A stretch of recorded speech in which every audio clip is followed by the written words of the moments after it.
Muy buenas compañeros, ¿qué tal? ¿Cómo estáis? Hoy estamos aquí de nuevo en un espacio POSOPE para ver el comentario del examen de la Comunidad Valenciana, que fue el examen este domingo pasado, 27 de noviembre de 2022.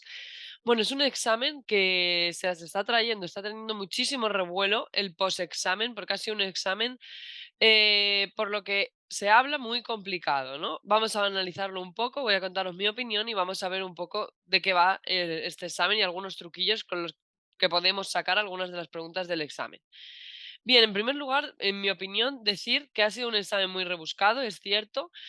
Había varias preguntas NPI que no son habituales en el temario, ¿vale? Por ejemplo, esta los 7 del Glasgow, la escala Chemsex, la vendopnea. Había varias palabrujas raras que no son habituales.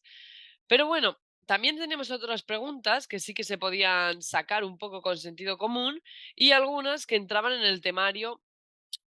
Vamos, que suelen entrar siempre en el temario habitual de enfermería, ¿no? No hay que olvidarnos, por ejemplo, del RINE, sabéis que lo hemos visto en clase, cuál es el RINE positivo, cuál es el RINE negativo. De Patricia Benner, una de las autoras que clasifica por niveles según principiante, avanzada y todo esta parafernalia. ¿Qué más? Así a grosso modo. Pues había varias preguntas que sí que eran del temario, ¿vale? Es cierto que había varias que se salían. ¿Y cuál era la clave, en mi opinión, para este examen?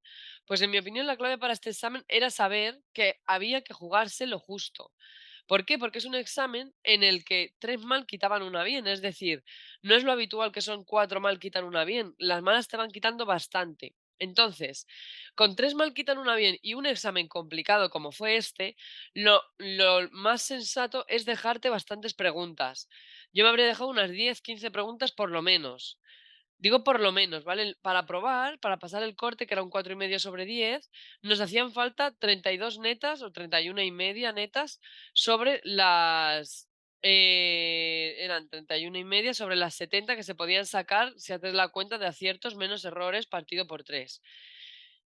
Entonces, tampoco te digo que contestes 33 preguntas, que vayas a ir súper justo, pero, por ejemplo, contestar 45, 50, yendo a lo seguro, ¿vale? Entonces, yo creo que esa era tal vez un poco la estrategia que se podía seguir en este examen.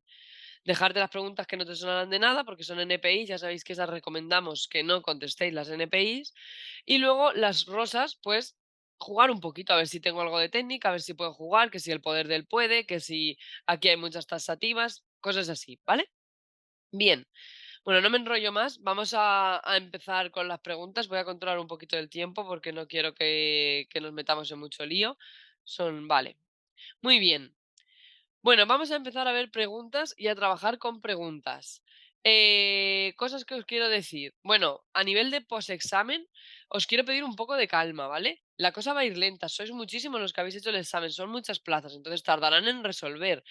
Tranquilidad, todavía no tenemos respuestas provisionales, ¿vale? Estas respuestas con las que os voy a dar hoy son las que en la academia hemos decidido que son las correctas. Ya sabéis que tenemos el espacio POSOPE, que podéis meter el examen y corregir el examen con respuestas argumentadas, ¿vale? Ya sabéis que a mí lo que más me gusta personalmente de ON es que siempre argumentamos las respuestas. Entonces, no es que yo te digo pregunta número uno, la B, y tú te lo crees y ya está. Yo te digo, es la B por esto, esto y esto. Y entonces ya te lo crees, que es lo que deberíamos hacer siempre, ¿vale?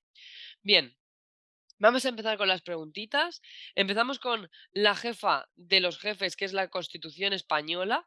Ya sabéis que esta es súper preguntada, que esta hay que sabernosla siempre muy bien y en las OPEs sobre todo, junto con el Estatuto de Autonomía, muy importante. Aquí había preguntas de legislación, pero ya lo sabíamos porque en la convocatoria ya nos ponía que iba a haber, creo que eran 10 de las 70 preguntas que eran de legislación, así que aquí te compensa bastante estudiarte la legislación. De hecho, se ha visto, de hecho hay gente que dice que son las preguntas más fáciles que se encontró, las de legislación. Entonces, pues es importante siempre estudiar. Bien, me dice, ¿qué título de nuestra Constitución regula el Poder Judicial?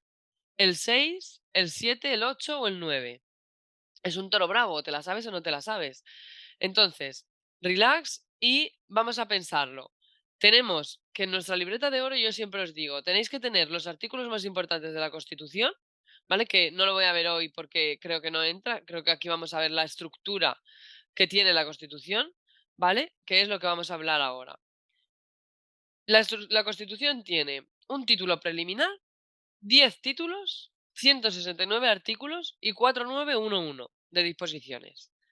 Y los 10 títulos son derechos y deberes fundamentales, que eso es súper importante saber bien este título porque es muy preguntado, con 5 capítulos. El más importante de los capítulos es el tercero, donde se habla de los principios rectores de la política que dependen del gobierno, ¿vale? Que depende del Estado, es súper importante saberlo. El segundo título trata de la corona, el tercero de las cortes, cuarto gobierno, 5 relación gobierno-cortes, 6 poder judicial, lo que nos estaban preguntando, 7 economía, 8 territorio, 9 tribunal constitucional y 10 reforma constitucional. Para que os acordéis, podéis pensar que el uno es el más importante, eso lo tenéis que saber sí o sí. Y luego pensar, coco, go. Coco, corona, cortes, gobierno, gobierno, cortes. Ya os sabéis los 5 primeros. Luego irían los jueces, la economía, ¿vale? Pensar que primero luego va la justicia, luego va el dinero, luego va cómo se organiza y por último, ¿quién va a ir? Pues el tribunal que compone el constitucional y la reforma, lo último del todo, cómo reformarla, ¿vale? Entonces, bueno, ahí tenéis algunos truquillos para que os cueste menos sacarlo, pero esta parte yo la tendría en mi libreta de oro, ¿vale? Entonces, la correcta es el título 6, Poder Judicial. Esta no hay duda de que va a ser esta, porque ya sabemos cómo se organiza la Constitución. Bien, vamos a continuar. La pregunta número 3, muy comentada. En las tablas dinámicas del Excel se pueden aplicar filtros, no se pueden aplicar filtros, no se puede modificar su contenido, no se puede cambiar el nombre. Aquí yo siempre os digo, tenéis que tener en cuenta el poder del puede. Una pregunta donde yo vea un puede es muy probable que sea la correcta. Y luego os digo otra cosa. Estamos hablando del Excel, que cada vez tiene más actualizaciones, que cada vez tiene más cosas. O sea, tendrá cosas. ¿Cómo se va a quedar tan corto de que tú no puedas cambiarle el nombre a una tabla? O no puedas modificar el contenido de una tabla. Si es un diseñador de documentos, no es un diseñador de documentos, es un diseñador de, de cálculos y tal. ¿Cómo no vas a poder modificar el contenido? Y lo de los filtros, que es donde está la duda, ¿se pueden o no se pueden? Pues ante la duda, la más tozuda, o sea, sí se pueden aplicar filtros. ¿Por qué no se van a poder aplicar filtros? Cada vez hay más actualizaciones, te van a dejar hacer más cosas. Entonces, la respuesta correcta aquí es se pueden aplicar filtros. Y os vuelvo a reiterar, el poder del puede, ¿vale? Cuando veáis un puede, mucho cuidado. Había otras dos preguntas, creo que eran, que también había, la respuesta correcta acaba siendo la que tiene el puede. Entonces, cuidado con esto y que no os pillen más, ¿vale? Intentar. No siempre es correcto, pero sí que cuando veáis un puede, eso tiene que llamar vuestra atención. Tiene que ser un punto de que esa respuesta podría ser la correcta. Bien, la 24 dice, según las etapas del desarrollo de Erickson, ¿cuál es el cuarto estadio psicosocial? Esta es una pregunta súper. Está en el tema de psicosocial, tenéis los estadios. De esta no creo que nadie diga, no es una pregunta de enfermería.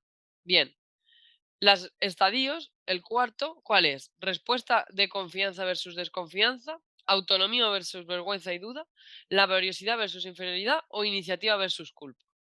Bien, aquí tenemos una tabla súper completa de Ericsson que creo que os puede venir súper bien, que tiene que estar en vuestra libreta de oro. Esta sería la tabla. Podéis hacerle captura, podéis descargarla, bueno, no sé si se puede guardar, pero podéis parar en la pantalla y guardarosla. Bien, aquí tenéis las etapas, aquí tenéis los conflictos que surgen, figuras representativas, virtud, malignidad. Lo que suelen preguntar es edad o etapa y conflicto que surge. Entonces yo me lo aprendí por la edad y me lo aprendí pensando en lo típico de esa edad. De 0 a 2 años, ¿qué pasa? Que el niño empieza a andar, empieza a caerse. Entonces, ¿qué tiene? ¿Confianza o desconfianza? Los padres o le dan la confianza de te levantas y te dejo andar, o le dan la desconfianza de no, cuidado, cuidado, cuidado que el chiquillo es de cristal, a ver si se va a romper. Entonces, 0 a 2 años, confianza versus desconfianza. A los 2 3 el niño ya ha empezado a andar más y se vuelve más autónomo y te dice no. Es la época del no, de hasta aquí hemos llegado. Entonces, autonomía versus duda.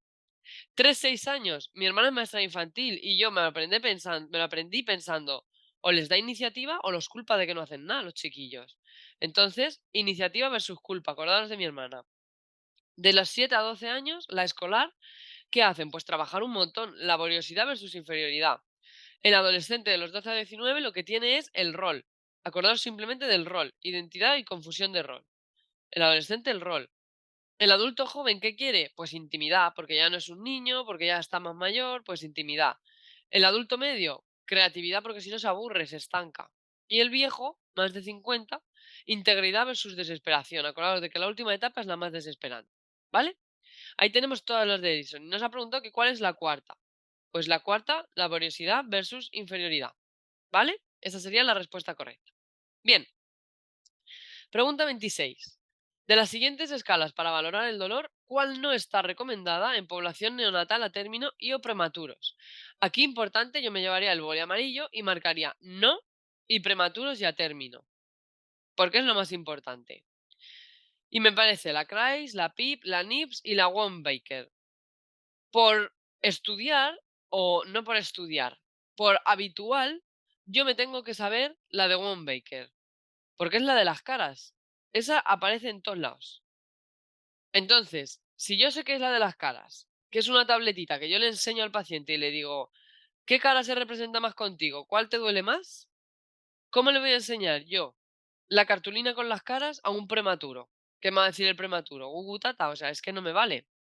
Entonces, simplemente con eso ya sé que la Wombaker no es de prematuros ni niños a términos.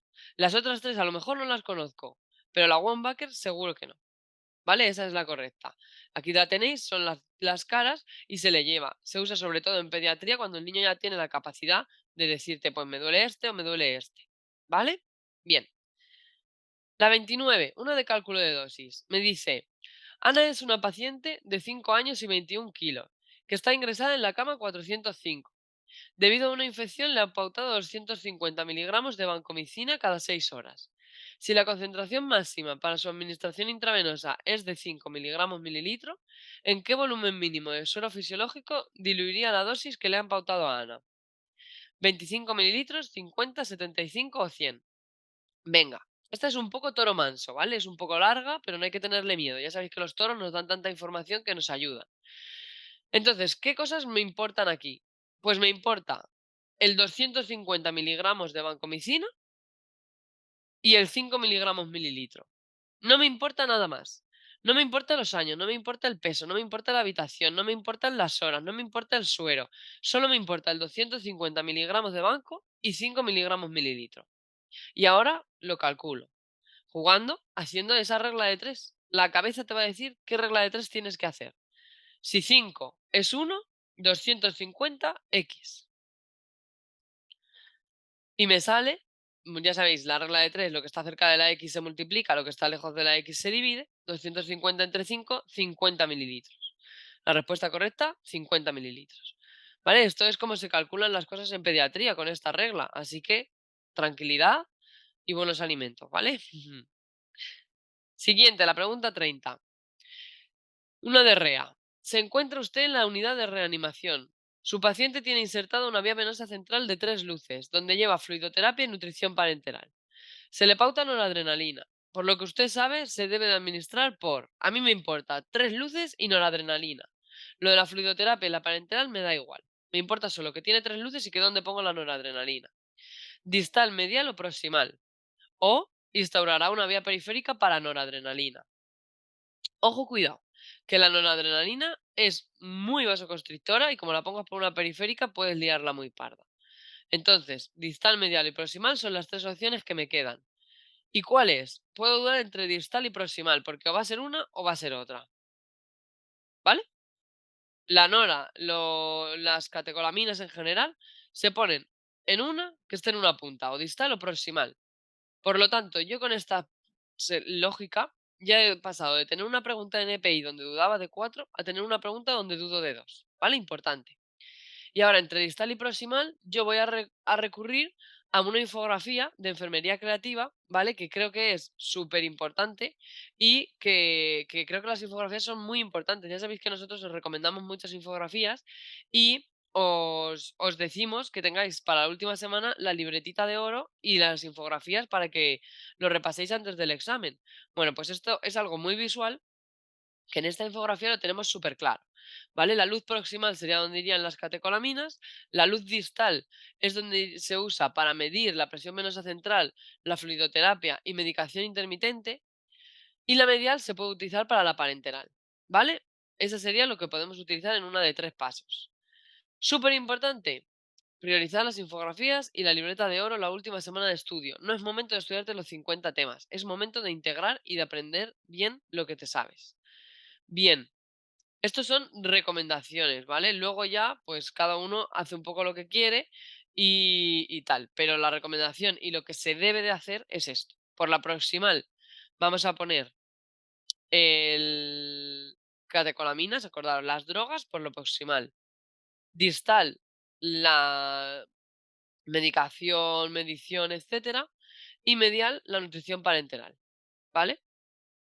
Así no se os olvida. Muy bien. Por lo tanto, aquí la correcta, como nos está hablando de noradrenalina, es la luz proximal, la que vamos a utilizar. Muy bien, vamos con una de urgencias. Dice, detecta usted una parada cardiorrespiratoria en un paciente hospitalizado y tras dar el aviso y monitorizar al paciente inicia la RCP. Usted sabe que según las guías de RCP de la European Resuscitation Consulting 2021, ¿qué hay que hacer? Administrar 150 miligramos intravenosos de amiodarona a los pacientes adultos en parada cardíaca, en fibrilación ventricular o taquicardia ventricular sin pulso después de la primera descarga. Administrar 1 miligramo intravenoso o intraóseo de adrenalina antes de la primera desfibrilación a pacientes adultos en parada cardiorrespiratoria con ritmo desfibrilable. No se debe retirar máscara de oxígeno ni cánulas nasales durante la RCP ni la desfibrilación, al igual que mantener conectados los circuitos del respirador. O la posición de elección para la colocación de los parches es anterolateral. Asegúrese que el parche apical, el lateral, está colocado correctamente. Línea axilar media a nivel del parche V6 del electrocardiograma, es decir, bajo el brazo.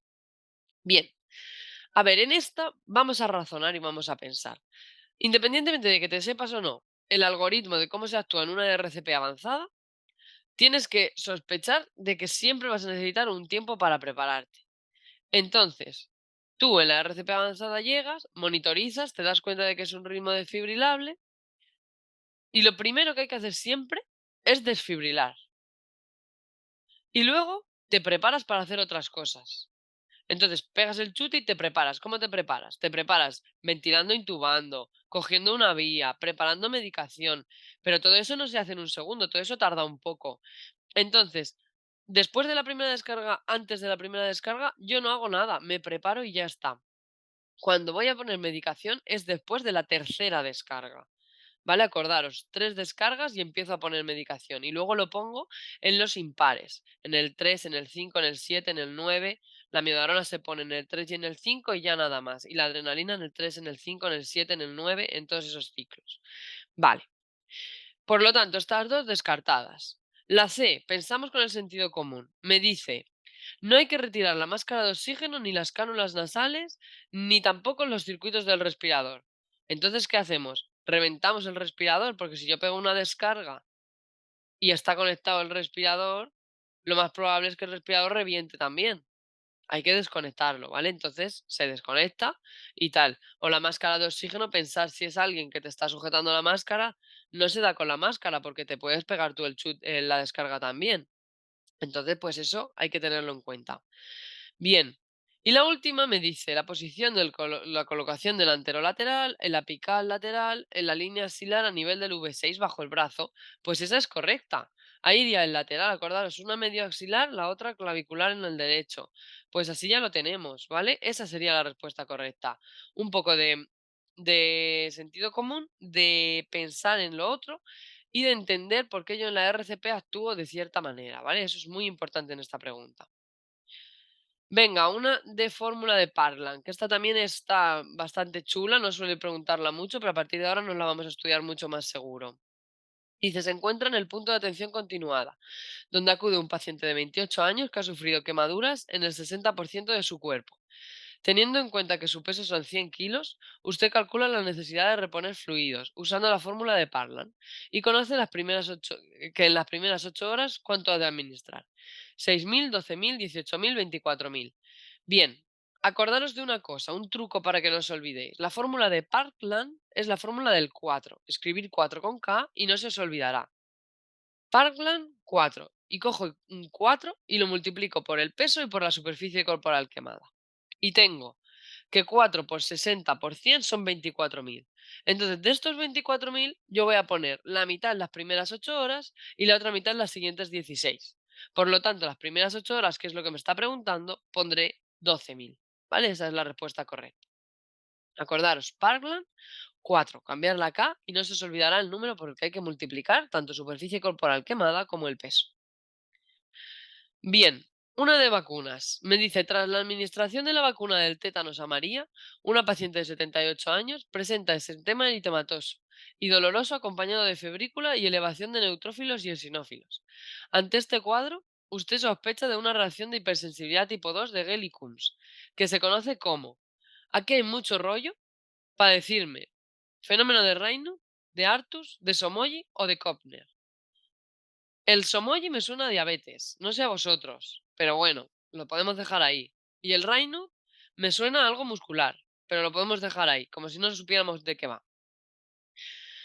Entonces, yo el truco que os doy aquí es que os acordéis de que tétanos lleva la T de Artus, porque es la reacción rara que hace el tétanos, la vacuna del tétanos, el Artus. Y a mí lo único que me importa es vacuna de tétanos. A mí lo único que me importa de este enunciado es vacuna de tétanos. Todo lo demás de lo que haya hecho no me importa o no me debe de afectar. Pero yo tengo que saber qué es por tétanos y que por tétanos es un Artus. TT, TT. ¿Vale? Acordaros. Bien. Siguiente pregunta, la 39. Acude a su consulta Mariana Palomares a hacerse un electrocardiograma. Al revisar la tira, usted puede observar una prolongación gradual del PR, hasta que el impulso auricular no se conduce y aparece el complejo QRS estrecho. La conducción a V se reinicia con el siguiente latido y la secuencia se repite. Con estos aspectos, ¿usted de qué sospecha? ¿Un bloqueo auricular auriculoventricular de primer grado, segundo grado tipo 1, segundo grado tipo 2 o tercer grado? Bien, vamos a ver los bloqueos. Y lo primero que quiero que sepáis es que esto es como todo, va de menos a más, de menos grave a más grave. Empezamos con el de primer grado. El de primer grado lo que pasa es simplemente que la etapa entre la P y la R está más de 0,20. Y simplemente tenemos que vigilar, ya está. No pasa nada más. El de segundo grado tenemos dos tipos. El tipo 1, que se llama también Wenckebach, o el tipo 2. El tipo 1 lo que le pasa es que se va alargando la P y la R hasta que llega un punto en el que no conduce.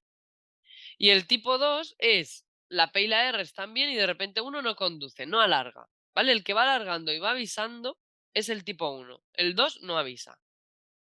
Y luego tenemos el bloqueo de tercer grado, que es cuando cada uno va por su lado. La aurícula va por su lado, el ventrículo va por su lado y es el descompensamiento total. Y aquí lo que hay que hacer es poner un marcapasos, porque el paciente en cualquier momento la dobla porque está muy mal.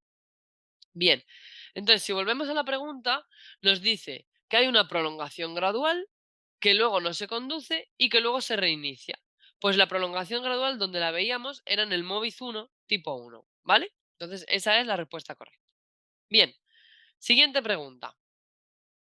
Es usted la enfermera de John Green, paciente inglés adscrito a su centro de salud. Dado que John presenta un dolor crónico, le han pautado un analgésico.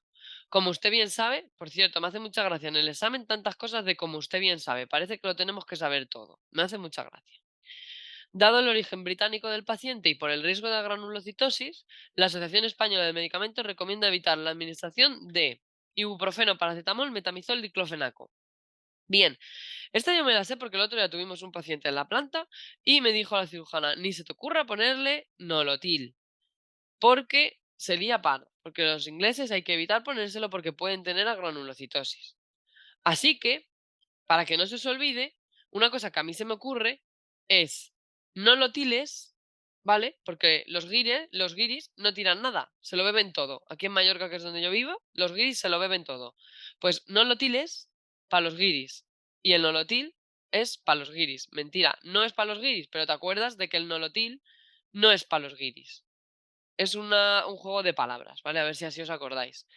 Bien, a veces me gustan decir estas tonterías. A lo mejor no sirve para nada, pero creo que puede ayudaros. Que sepáis simplemente que el nolotil no se le da a los británicos por el riesgo de la granulocitosis. Siguiente, dice, para la determinación de la eficiencia se debe Calcular coeficiente entre costes de atención beneficiosa y costes de atención. Calcular cociente entre beneficio alcanzado y alcanzable. Calcular cociente entre beneficio alcanzable y concebido. Calcular cociente entre el beneficio concebido y alcanzable. Vale, pues bien, la eficiencia, ya sabéis, yo mira, eficacia, eficiencia y efectividad, eficacia, farmacia, eficaz, ideal, condiciones ideales, un ensayo clínico, algo que yo controlo. Efectividad, realidad, condiciones reales, un ensayo, no un ensayo, sino algo poblacional. Y eficiencia, gerencia, los costes es lo que mira, coste-beneficio, ya está. Entonces aquí la única opción que me habla de costes es la opción A, ¿vale? Eso es la correcta, ¿vale? La eficiencia, gerencia y mira el coste-beneficio. Venga, vamos con otra pregunta. Durante la consulta de enfermería le pregunta a Carmen respecto a la posibilidad de incluir nuevas formas de cocción de alimentos para adaptar su dieta a hábitos de la familia y quiere conocer cuál es el contenido calórico del plato. Hoy tiene previsto cocinar bacalao al pil pil. Al comprobar la composición del plato, este consta de 15 gramos de proteínas cada 100 gramos y 20 de grasa cada 100. El plato no tiene hidratos de carbono. Dado que la ración normal son 200 gramos, el contenido calórico que aporta el plato, 200 gramos, ¿de qué es? 120 calorías, 240 kilocalorías, 480 o 960. Bien, tenemos que conocer los números de Atwater, ¿vale? Que la proteína, un gramo de proteína son 4 kilocalorías y los lípidos, un gramo, 9 kilocalorías. Para que lo sepáis, también el hidrato de carbono son 4 kilocalorías y el alcohol serían 7 kilocalorías. Bien, aquí nos importa solamente las proteínas y la grasa.